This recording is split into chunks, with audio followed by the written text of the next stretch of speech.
Bonjour à tous et bienvenue au 13h. Voici les titres du journal. Augmentation du prix du gaz sur le marché. Le ministère du Commerce remet les pendules à l'heure jusqu'à nouvel ordre. Le prix fixé par le gouvernement est de 4 770 francs CFA pour la bouteille de gaz de 6 kg et 9 950 francs CFA pour celle de 12 kg. Notre dossier santé s'intéresse ce mardi au stress, un état d'inquiétude ou de tension mentale causé par une situation, le stress qui peut parfois être nuisible à la santé. Et puis, une campagne de vaccination des chiens contre la rage canine dans la commune d'Abomey a été lancée. L'un des objectifs de cette campagne est de sensibiliser les populations aux dangers liés à la morsure des chiens.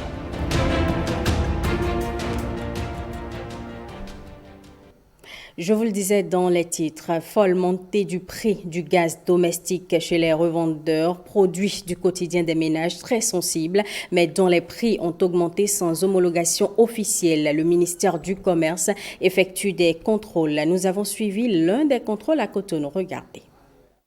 La mise en garde du ministre du Commerce est communiquée depuis le 25 août 2023. Il m'est revenu avec insistance que certains distributeurs de gaz domestique augmentent délibérément le prix sur le marché. J'invite les opérateurs économiques qui s'adonnent à cette pratique à s'abstenir de toute attitude de surenchère de nature à compromettre les efforts du gouvernement. Sur le terrain, les agents de contrôle vont découvrir la disponibilité du gaz chez plusieurs distributeurs avec des cessions au prix réglementaire affiché à l'endroit des clients.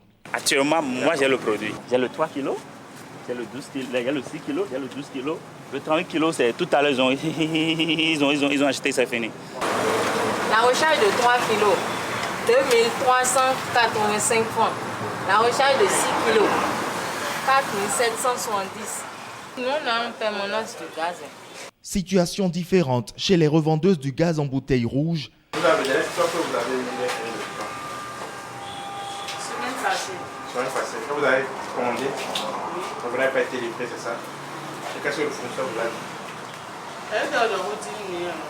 À cette station-service, les consommateurs viennent recharger leurs bouteilles de gaz, mais ce qu'ils vont découvrir va les surprendre. J'ai pris le client depuis Godomé.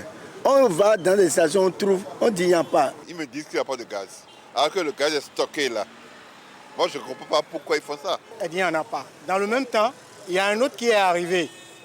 Et ce monsieur, la dame l'a accueilli de l'autre côté pour lui vendre ça.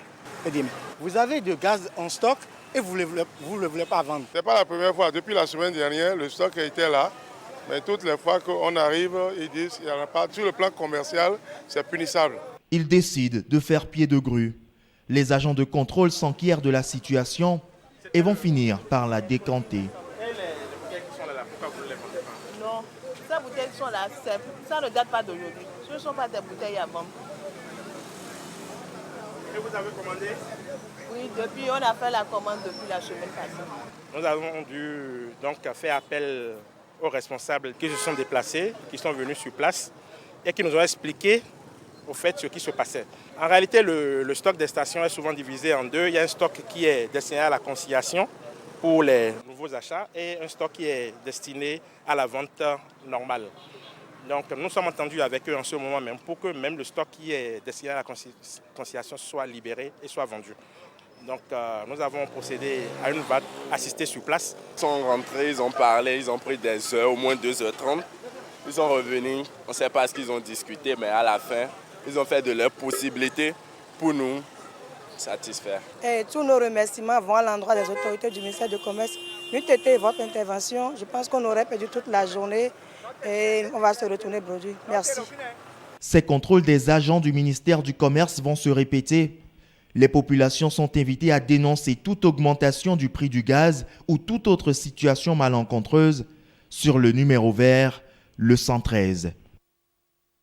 Dans la Donga se développe aussi une spéculation sur le prix. La ministre du Commerce a dépêché sur le terrain une mission de contrôle. Jean-Claude James et Yves Agolopessi ont fait le tour avec l'équipe de la direction départementale de l'industrie et du commerce à Takora Donga.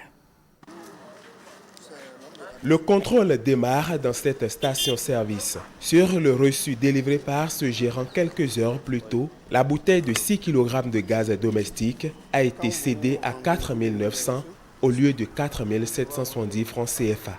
2 autres établissements seront visités. En plus du non-respect des prix, la mission de contrôle fait d'autres découvertes. Le constat que nous avons fait est de deux sortes. Il y a un certain nombre de stations-service, beaucoup plus GNP, qui dit ne pas avoir de produits pétroliers et du gaz également. Nous sommes tombés sur quelqu'un qui exerce des activités commerciales, qui n'a ni de registre de commerce, ni d'agrément pour vendre du gaz domestique. De l'autre côté, on a constaté que le gaz n'est effectivement pas vendu au prix réel, 4 900 francs ou 6 500 francs. La bouteille de 6 kilos et la bouteille de 12 kilos à 12 500 francs. Certains distributeurs exposent les raisons de cette pratique qui malheureusement ne rend pas visibles les efforts du gouvernement. Quand nous prenons le gaz au risque par exemple, depuis plus de 2 ans, il n'y a plus le moyen pour amener le gaz à Djougou. Par exemple, moi, mon agent est chez eux, près de 800 000 francs. J'ai commandé le gaz en juin 2022. Jusqu'aujourd'hui, je n'ai pas été livré. On est obligé d'aller se procurer dans les stations à Parakou. Le transporteur prend 1500. La grande bouteille, c'est 2000. Bon, quand on met tous ces frais au prix d'achat, nous sommes obligés de vendre ça à un prix supérieur que le prix que le gouvernement a fixé. Le message que nous avons à l'endroit de la population, c'est qu'on leur demande de ne pas céder tout de suite aux spéculations et de rester vigilants. Quand elles se portent vers ces stations ou ces opérateurs privés de réclamer des factures, c'est seulement dans ces conditions qu'on pourra savoir si les mesures gouvernementales sont respectées. L'affichage des prix est une obligation pour les structures de distribution de ces produits. 4 770 francs la bouteille de 6 kg et 9 950 francs celle de 12 kg. Avec les convocations délivrées, les responsables des structures contrôlées sont attendus dans les locaux de la direction départementale de l'industrie et du commerce. Après les contrôles de prix, on va visiter les chantiers ouverts par le programme d'assainissement pluvial de Cotonou. L'objectif est d'assainir le cadre de vie des populations face aux affres des inondations. L'équipe de coordination du programme a parcouru quelques chantiers pour apprécier l'évolution des travaux. Ramatou Lawani, Ghislain Kogué. Des chantiers ouverts partout à Cotonou, du 1er au 6e arrondissement, dans le 9e, le 10e, le 12e et le 13e. Des chantiers ouverts par le PAPC, le programme d'assainissement pluvial de la ville de Cotonou. Le programme construit de nombreux ouvrages par plusieurs projets mis en œuvre par la CIRAT, la Société des infrastructures routières et de l'aménagement du territoire. Les infrastructures globalement sont constituées de bassins de rétention. Nous aménageons les bassins de rétention parce qu'il n'est pas possible, à partir de tout endroit de Cotonou, de transporter les eaux vers les exutoires naturels que constituent le lac Nokoué, la lagune de Cotonou et la mer. Le programme d'assainissement pluvial de la ville de Cotonou est une initiative phare du programme d'action du gouvernement du Bénin. Il vise à améliorer le système de drainage de la ville de Cotonou. L'objectif global du programme est de réduire les risques d'inondation dans les zones cibles, renforcer la planification, la gestion et la capacité de résilience urbaine à l'échelle de la ville. Pour le PAPC, le gouvernement béninois et ses partenaires ont déboursé 262 milliards de francs CFA. Impact recherché, la fin des inondations dans les quartiers cibles, l'amélioration de l'environnement et de la mobilité urbaine dans la ville de Cotonou, l'amélioration de la situation d'hygiène et de santé des populations riveraines, la conservation et la valorisation des zones vertes. Le gouvernement par le PAPC veut impacter plus de 785 000 Béninois. La réalisation des projets cours de février 2020 à janvier 2026. En dehors des infrastructures d'assainissement pluvial, il y a d'autres types d'infrastructures, des ouvrages de regroupement des ordures, des écoles à réhabiliter, des équipements à acquérir. Cette équipe de la CIRAT est descendue sur le terrain, a visité les chantiers ouverts le 21 avril 2022. Les travaux évoluent normalement.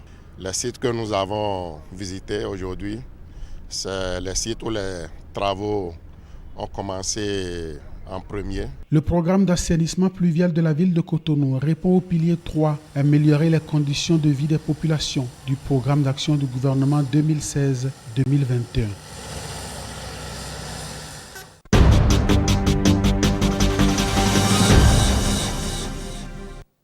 Place au dossier du jour. Le stress se définit par des réactions de l'organisme tant émotionnelles que physiques face à une situation particulière, mais il peut devenir nuisible pour la santé selon la science. C'est ce que nous dit Koudous Abdoulaye dans le dossier du jour.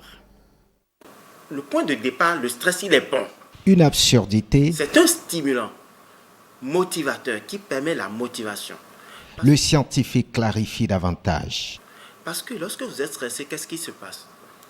Vous mobilisez de l'adrénaline qui va mobiliser ce qu'on appelle le cortisol. C'est de l'énergie. Ce cortisol, c'est une neurohormone qui descend dans le sang et qui remonte au niveau du cerveau. Quand ça monte au niveau du cerveau, il se comporte comme une clé pour ouvrir certaines voies au niveau de nos neurones pour permettre l'entrée de tout ce qui va entraîner des mécanismes chimiques dans les neurones pour nous permettre de passer à l'action. Donc, vous êtes stressé, vous avez le cœur qui bat très fort, pas saccade, il y a une mobilisation d'énergie, vous voulez éviter le danger, les muscles se contractent pour vous permettre de poser un acte pour calmer ce qui est à l'origine de votre stress. Cet entrepreneur, fixé sur ses objectifs, cohabite quotidiennement avec le stress. Nous l'avions visité à quelques jours d'un grand rendez-vous qu'il s'apprêtait à organiser avec ses partenaires. Le compte à rebours, avec à la clé un agenda bien chargé. Vous imaginez, ce matin-là, en fait, quand je me suis réveillé à 8 heures, j'ai eu 156 messages qui attendent que je réponde. C'est-à-dire, il y a une trentaine de partenaires turcs qui ont envoyé des messages pour savoir comment ça se passe, l'événement. Les participants qui ont payé ici au Bénin ont tous envoyé des messages. Les personnes qui ont posé... Donc, dans mon téléphone, il y a eu 156 messages. En même temps, j'ai prévu faire un rendez-vous aujourd'hui à 10 heures avec les personnes qui voyagent. Vous n'imaginez pas le niveau de stress en fait que ça génère. Le problème, c'est que chaque message est important. Sans compter des imprévus qui peuvent tout basculer. Donc, quand je ne réponds pas, il sonne 9 heures, mon téléphone, ça sonne, avant que je ne quitte chez moi à la maison pour pouvoir atteindre le bureau. J'ai eu 34 appels en absence. Et le temps que je voulais sortir de ma maison, on m'a appelé pour me dire qu'un de mes fils ne se sent pas bien. Un de mes garçons m'a dit qu'il ne se sent pas bien. Donc, je suis sorti et je suis reparti. En fait, pendant ce temps, mon cœur bat pour honorer à mon rendez-vous des personnes que j'ai invitées ici pour 10 heures. Le stress comme motivateur. Du bon au mauvais, le pas est vite franchi quand le stress devient chronique. Tant que vous êtes stressé, la porte des cellules qu'on appelle les canaux ioniques, ça rentre et ça tue les cellules nerveuses. Ça veut dire que non seulement les cellules nerveuses sont tuées lorsque vous êtes stressé, mais ça va au niveau, il y a ce qu'on appelle l'hippocampe au niveau du cerveau. C'est la zone qui fait votre bibliothécaire, qui gère vos mémoires. Ces neurones-là sont aussi tués. D'accord? Et pas fini, au niveau toujours de l'hippocampe là, l'être humain, les chercheurs ont démontré que le cerveau fabrique chaque jour de nouveaux neurones pour peu que vous demeurez dans une stratégie d'apprentissage tous les jours, constant, jusqu'à 700 neurones par jour. Ça veut dire que le stress diminue la fabrication de ces neurones-là. Dans le même temps, le stress chronique constitue le terreau de plusieurs pathologies graves. Quand vous êtes stressé, il y a le cœur qui bat plus fort. Les muscles cardiaques sont fatigués. La tension, la pression artérielle monte. Imaginez quelqu'un qui est tout le temps stressé et qui vit sous une pression artérielle qui monte. Bienvenue les dégâts sanitaires. C'est un candidat à l'hypertension artérielle, c'est un candidat à l'AVC, c'est un candidat au calcul rénal, c'est un candidat à tout ce qu'on appelle les maladies cardiovasculaires, infarctus. Amortir la pression pour mieux gérer le stress, qui paraît utile à notre fonctionnement, selon le spécialiste, pour ne pas nuire à notre santé.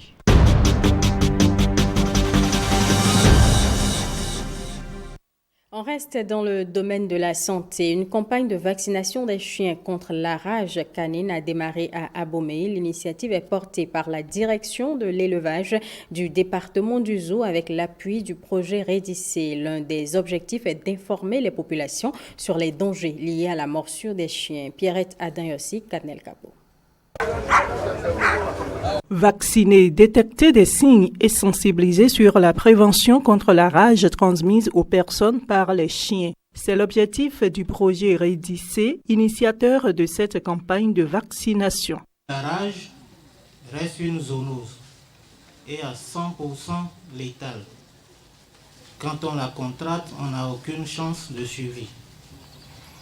Malheureusement, le vrai problème, c'est que 4 cas sur 10 concernent les enfants, surtout ceux âgés de 5 à 14 ans. C'est ainsi qu'en réponse à l'appel du gouvernement, le projet Rédissé, aux côtés donc des services vétérinaires de santé publique, a mobilisé les intrants, mais aussi les personnes ressources.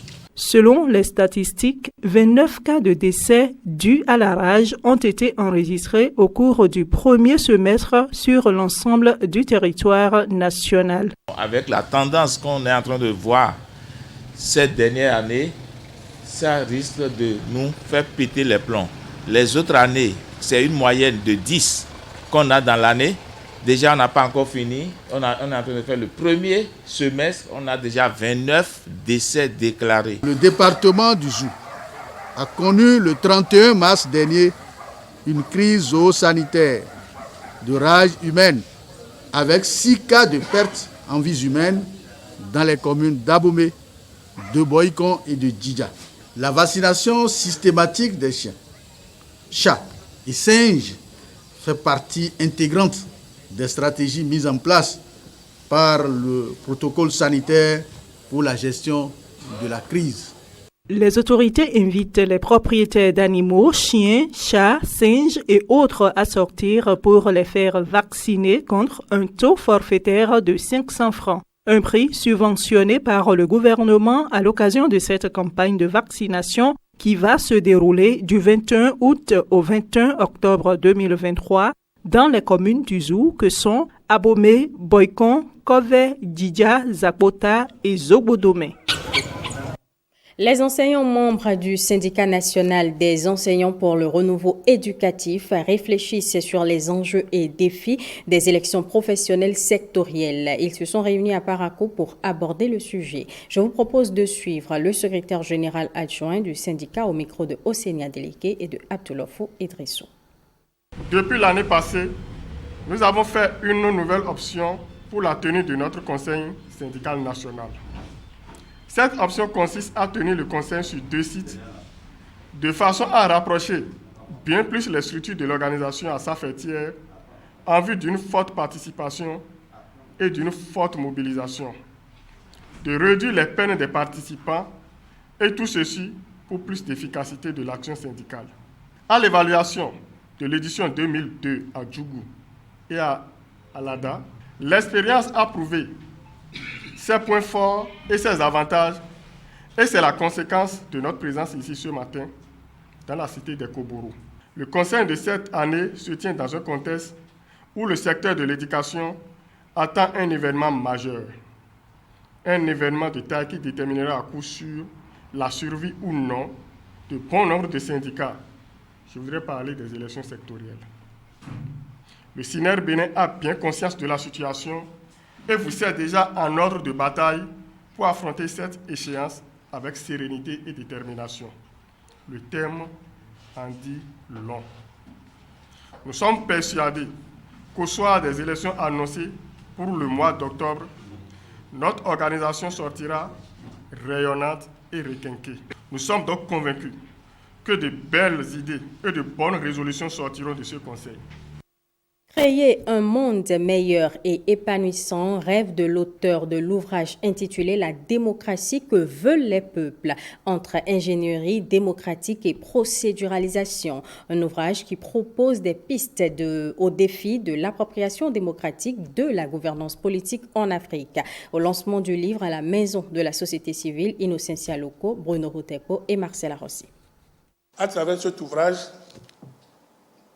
l'auteur apporte quelques mesures correctives importantes à toutes les démocraties dans le monde. C'est un ouvrage qui s'adresse à toutes les couches sociales parce que basé sur des résultats scientifiques planétaires selon son auteur. Il est inspiré de différentes expériences de la démocratie à travers le monde et porte l'ambition de contribuer à créer un monde meilleur et plus épanouissant. Ce livre apporte l'amélioration nécessaire au système de la démocratie représentative dans le monde. Ce livre renforce l'universalisme de la démocratie pour un soutien davantage mutuel des élus, des élites et des peuples. Avec ce livre, vous n'aurez plus des crises démocratiques, vous n'aurez plus des crises politiques. Avec ce livre, si réellement les dirigeants appliquent les propositions d'ingénierie démocratique que j'ai faites, les standardisent, les institutionnalisent avec des procéduralisations que j'ai décrites dans le livre, les dirigeants n'entendront plus parler en fait de coups d'État, plus parler des crises politiques. Cet ouvrage est lancé avec la promesse d'une nouvelle œuvre. L'auteur compte publier dans les prochaines semaines les clés pour adapter la démocratie aux réalités socio-anthropologiques africaines. Les championnats mondiaux de pétanque vont se tenir dans quelques jours. L'ORTB s'apprête à offrir le meilleur de cette compétition d'envergure internationale. Une réunion s'est tenue dans les locaux de la télévision et voici le compte rendu de Ola Rodrigue Babagbeto et Odette Dosso. Quand Cotonou doit être le carrefour de tous les boulistes du monde entier, les Guépards du Bénin enchaînent les entraînements et l'ORTB les réunions préparatoires. À cette rencontre, tous les principaux acteurs sont réunis, de la direction générale au staff technique, en passant par les journalistes de la télévision comme de la radio. À l'ordre du jour, les prévisions sur les volets éditorial, technique et commercial. Antique FM, que ce soit Radio Alapia, ça va être pratiquement le même format. Pour tout ce qui est montage, pétanque, mondial, tout ça, ils font tout sur place et même sur le terrain là-bas, ils ont taf. La télévision nationale, comme à l'accoutumée, offre à son public de palpitants moments donc de divertissement en direct sur ses antennes donc durant cette période-là. Avant, pendant et après la compétition, des directs sont prévus, des émissions, des magazines et autres productions aussi. Tout est mis en œuvre pour ne faire rater aucun de ces moments au public, encore moins aux partenaires ou sponsors de l'événement. Ces moments, étant de grands moments de divertissement, permettront tout naturellement aux annonceurs qui nous suivent de pouvoir porter très loin leur message publicitaire, faire connaître davantage leurs activités, leur entreprise. C'est le moment rêvé pour vous faire entendre et vendre. N'hésitez plus, contactez-nous à la direction des relations publiques et vous serez satisfait. L'ORTB ne reste pas sans les mondiaux de pétanque 2023. Les boules vont résonner sur la place de l'Amazone du 8 au 17 septembre prochain et les échos être transmis fidèlement à la télé comme à la radio nationale. Et justement, êtes-vous déjà allé visiter l'esplanade de l'Amazone? Sinon, il faut vous y rendre. Les vacanciers que vous verrez dans ce reportage de Rebecca Kenjaoune et de Rodrigue Blandoumain vous diront que c'est le seul endroit où il faut être pendant ces vacances. Regardez. Au pied de l'Amazone, des visiteurs de tout genre et aux motifs divers. Certains y trouvent leur plaisir en chatouillant les orteils du moulousse ou en grimpant pour y faire du glissoir. Pour d'autres, ce sont des moments à immortaliser, ou ceux-ci pour marquer une pause. Ici, on tente de célébrer Noël avant l'heure. Cette agodier n'a jamais été autant admirée depuis qu'elle s'est imposée sur ce boulevard de la Marina. L'Amazone est très grande. et c'est une joie de monter dessus. Tu es monté? Oui. Et c'était comment vu d'en haut? C'était joli. Des vacances saines, mais au-delà, permettre à chaque citoyen béninois de connaître son histoire. Une histoire sans nul doute marquée par ces femmes guerrières dont le symbole incarné ici par cette statue évoque la bravoure. Le monument de l'Amazone accueille aussi bien autochtones que touristes étrangers. On est venu pour prendre du bon temps, pour s'amuser, pour boire et pour admirer la belle statue et le concert qu'il y a là, donc c'est super. C'est une très bonne chose, c'est un symbole qui va marquer les esprits, elle est immense et puis en plus ça rappelle la période coloniale. C'est un hommage qui est rendu à la femme africaine forte.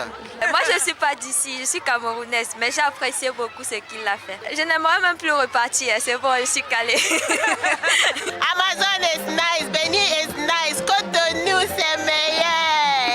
Oh we just came for some. Nous sommes venus pour nous égayer. On a vu des vidéos sur TikTok et on est venu constater. C'est très intéressant. Nous en apprenons un peu plus sur la musique béninoise.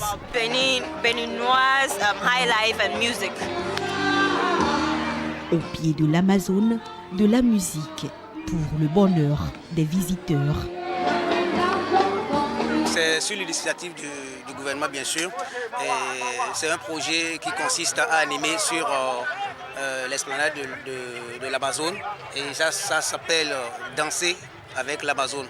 Il y a plusieurs orchestres qui ont été programmés pour la même cause. Et ce soir c'est notre tour.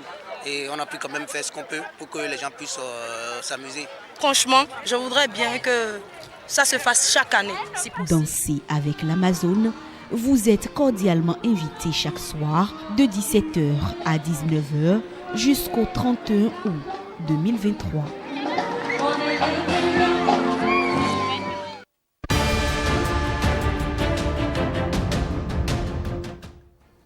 Hors du Bénin au Gabon, le gouvernement a instauré un couvre-feu et a coupé Internet. En France, Emmanuel Macron ouvre la conférence des ambassadeurs à l'Élysée et l'Ukraine affirme avoir repris le village de Robotine sur le front sud. Satyodine Obelako. Le gouvernement du Gabon a instauré un couvre-feu et coupé Internet après la fermeture des bureaux de vote samedi. C'est au terme d'une journée au cours de laquelle les Gabonais étaient appelés aux urnes pour élire leur nouveau président. Le principal opposant, Albert Ondo Ossa, crie à la fraude.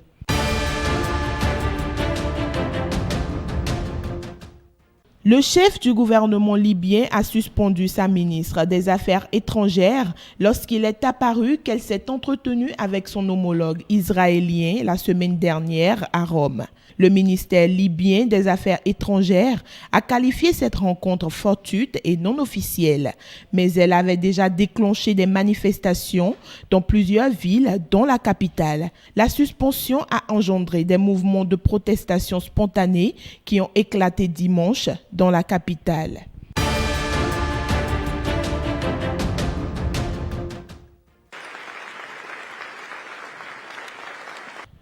Emmanuel Macron donne un discours à l'Élysée à Paris à l'ouverture de l'annuelle conférence des ambassadeurs. Le président français promet une initiative diplomatique pour tenter de lever le blocus du Nagorno-Karabakh par l'Azerbaïdjan et annonce la candidature de la France pour rejoindre l'organisation du traité de coopération amazonienne et se défend de tout paternalisme en Afrique.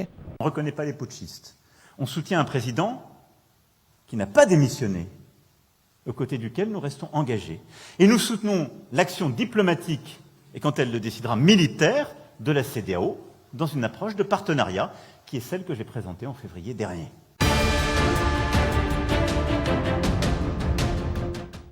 La vice-ministre de la Défense de l'Ukraine annonce que l'armée ukrainienne a repris aux forces russes le village de Robotine sur le front sud où les forces de Kiev mènent une offensive difficile débutée en juin. Elle ajoute qu'après la libération de Robotine, leurs forces armées se déplaceront au sud-est de cette localité.